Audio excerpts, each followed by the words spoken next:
Professor class में दाखिल हुआ। क्लास में दाखिल होते ही उसने एक शादीशुदा मैरिड लड़की को खड़ा किया और कहा कि तुम ब्लैक बोर्ड पर 25-30 ऐसे लोगों के नाम लिखो जो तुम्हें सबसे ज्यादा प्यारे हैं। लड़की ब्लैक बोर्ड के पास आई और नाम लिखने शुरू कर दिए। सबसे पहले लड़की ने अपने माँ बाप और शोहर का नाम लिखा, फिर अपने 10 साला बेटे का नाम लिखा। उसके बाद लड़की ने अपने करीबी रिश्तेदारों और दोस्तों वगैरह के नाम तहरीर कर दिए। अब प्रोफेसर इस लड़की से कहा कि कम पसंद वाले नाम इसमें से मिटा दो।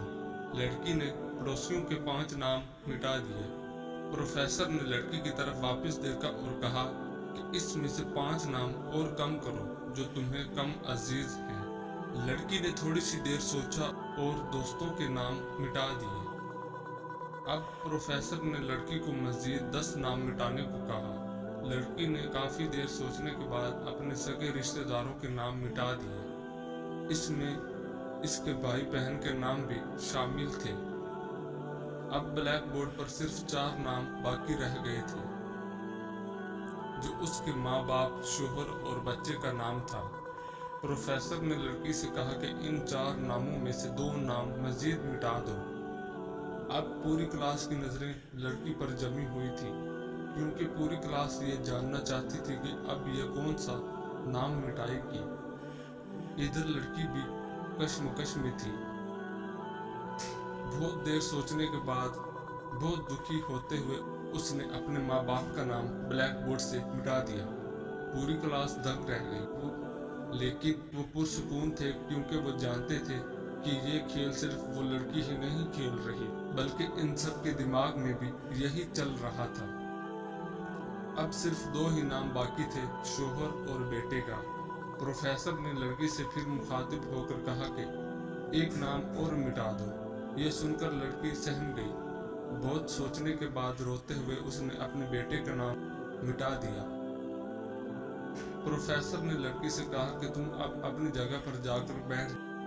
फिर पूरी क्लास से मुखातिब होकर पूछा कि क्या कोई बता सकता है कि ऐसा क्यों हुआ कि सिर्फ शोहर का नाम ही ब्लैक बोर्ड पर बाकी रह गया। सब खामोश रहे।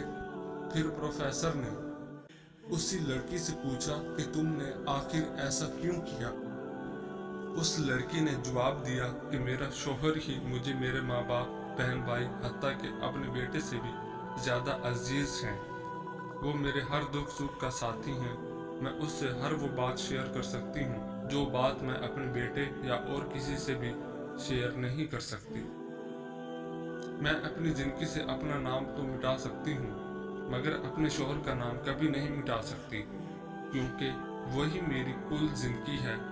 दोस्तों, याद रखें, आपकी बीवी सिर्फ आपकी जिम्मेदारी है। अपनी जिम्मेदारी किसी दूसरे के हाथ में मत दें। जब इज्जत दी जाए तभी इज्जत मिलने की उम्मीद भी रखनी चाहिए। मर्द अगर चाहता है कि वो बीवी के दिल से कभी न उतरे, तो उसे चाहिए कि बीवी की इज्जत करे, तन्हाई में भी और दुनिया के सामने भी। जहाँ पर मोहब्बत हो वहाँ एहसान नहीं होते, और जहाँ एहसान जतलाई जाए वहाँ पर मोहब्बत नहीं होती। जब अल्लाह राजी हो जाए तो जरूरी नहीं कि आपको रुपया, पैसा, शान शौकत, ओहदे, रुतबे और खजाने मिल जाए। ऐन मुमकिन है कि राजी होकर सारा कुछ ले जाए। अल्लाह की रजामंदी को कभी भी दुनियावी तौर पर मत देखना।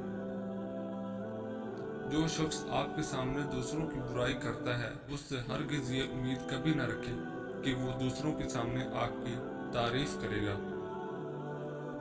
मर्द अपनी आंखों की हिफाजत करे या ना करे, औरत के लिए इस्लाम पर्दे का हुक्म देता है, और औरत पर्दा करे या ना करे, इस्लाम मर्द को अपनी निगाहें नीची रखने का हुक्म देता है। 3 खुश नसीबों को बिन मांगे ही अता किया जाता है। नंबर 1, जिक्र इलाही करने वाले को। नंबर 2, कुरान पाक की तिलावत करने वालों को। नंबर 3, कसरत के साथ दुरूद पाक पढ़ने वाले को। कलवंजी, अंडे की जर्दी, साबूदाना, इन चीज़ों को निहार मुँह शहद के साथ खाया करें, और साथ नीम गर्म दूध भी पिए। चंद दिनों के इस्तेमाल से मर्दाना ताकत इतनी के 4 बीवियां रखनी पड़ेंगी।